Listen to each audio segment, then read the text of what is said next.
Hola, en esta presentación analizaré las principales características, mitos y desafíos de la clase media mexicana, así como el contexto sociolaboral que influye en su bienestar. También revisaré las expectativas de desarrollo de este sector y el papel que desempeña la estructura empresarial en México con base a investigaciones académicas del INEGI, del CEPAL, el Banco Mundial y otros especialistas. Para comenzar, permíteme. Vamos a hablar sobre la clase media mexicana, un grupo social en transformación. En realidad, la clase media representa uno de los sectores más importantes para el desarrollo económico y social del país.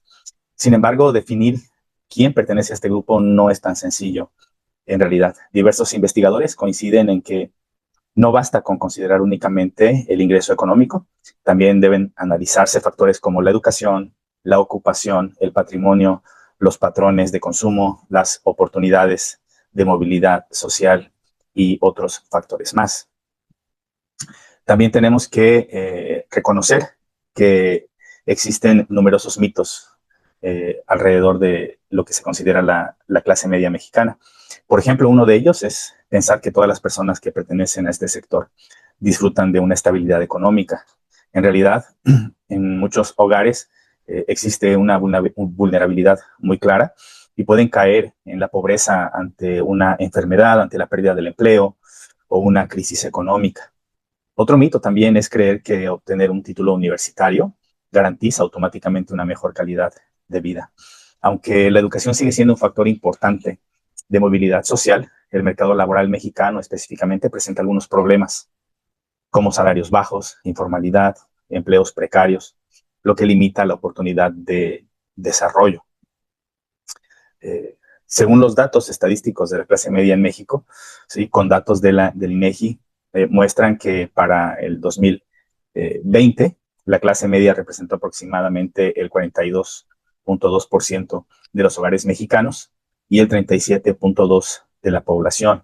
Sin embargo, existen importantes diferencias regionales, como vemos aquí, por ejemplo, mientras que en la Ciudad de México se alcanzó un promedio de un porcentaje de 58.9 de hogares clase media. En Chiapas, ¿sí? Por el contrario, es de apenas un 19.5 de los hogares de clase media. Y estas diferencias pues reflejan la desigualdad económica y distintas oportunidades de desarrollo que existen entre las regiones del país. Como vemos en este mapa, en el sur principalmente la clase media es menor y solo en algunos lugares del centro, del norte, es mayor. En cuanto al contexto sociolaboral y de bienestar, ¿sí? El contexto sociolaboral explica gran parte de estas diferencias. Gaspar Núñez menciona que cerca del 95% de las empresas mexicanas son microempresas. Aunque generan una gran cantidad de empleos, muchas operan con baja productividad, poca inversión y condiciones laborales precarias. El autor utiliza el concepto de changarrización, que finalmente surge este concepto a partir de las políticas de Vicente Fox, donde él insistía que los mexicanos deberían montar su propio changarro, ¿sí? Para describir una economía basada principalmente en pequeños negocios y con poca posibilidades de crecimiento, situación que limita la creación de empleos mejor remunerados y reduce las oportunidades de movilidad social.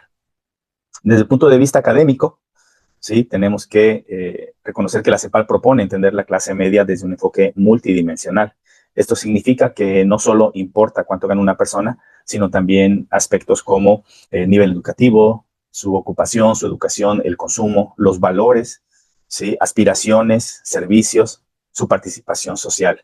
¿Sí? Como decía también, las expectativas de vida son importantes. Por su parte, el Banco Mundial, ¿sí? Destaca que el crecimiento económico, la educación y el empleo formal, instituciones fuertes también, pues son fundamentales para establecer una clase media estable. Una de las aportaciones más importantes del INEGI consiste en medir la clase media utilizando el gasto en los hogares en lugar del ingreso.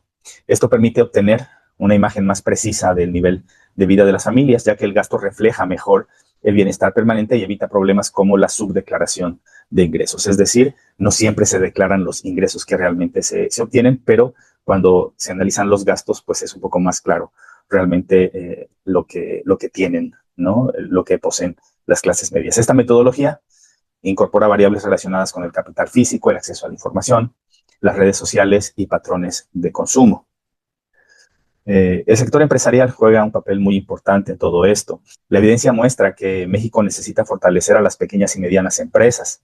Estas deberían convertirse en el principal motor del crecimiento económico. Sin embargo, la inversión en capital físico y tecnología continúa siendo insuficiente en realidad. Cuando aumenta la inversión, también mejora la productividad, se generan empleos de mayor calidad y como consecuencia se fortalece el bienestar de la población. Aquí es importante aclarar que también debe existir una cultura laboral diferente que se enfoque más en el bienestar de los trabajadores. Las expectativas de desarrollo para la clase media. Para la clase media esto depende de diferentes factores. Una economía más productiva, empleos formales, innovación tecnológica, educación de calidad y políticas públicas que reduzcan la desigualdad. En otras palabras, el crecimiento económico por sí solo no garantiza el bienestar. También es necesario que ese crecimiento genere oportunidades reales para la mayoría de la población. Y bueno, como conclusiones tenemos una primera conclusión. Sí, es que yo considero que la clase media enfrenta una situación contradictoria. Aunque ha mejorado el acceso a la educación, la vivienda y algunos bienes de consumo, millones de hogares siguen siendo vulnerables frente a las crisis económicas. La movilidad social continúa limitada por factores estructurales como la informalidad, la desigualdad y los bajos salarios. Una segunda conclusión es que es importante reconocer que el sector empresarial tiene un papel decisivo en este proceso. No basta con aumentar el número de empresas, es necesario impulsar organizaciones más productivas, innovadoras y capaces de generar empleos estables, bien remunerados y, como lo decía, con una cultura laboral diferente a la que se tiene actualmente. Esto requiere tanto la inversión privada como políticas públicas que favorezcan la competitividad y el desarrollo económico. Y una tercera conclusión, finalmente, es que considero que fortalecer la clase media debe ser uno de los principales objetivos del desarrollo nacional. Una clase media sólida favorece la estabilidad económica, el crecimiento del mercado interno y la participación democrática. Para lograrlo es indispensable mejorar la calidad del empleo, fortalecer la educación, reducir la desigualdad y promover un desarrollo económico más incluyente. Solo así será posible construir una sociedad con mayores oportunidades para todos. Muchas gracias por su atención.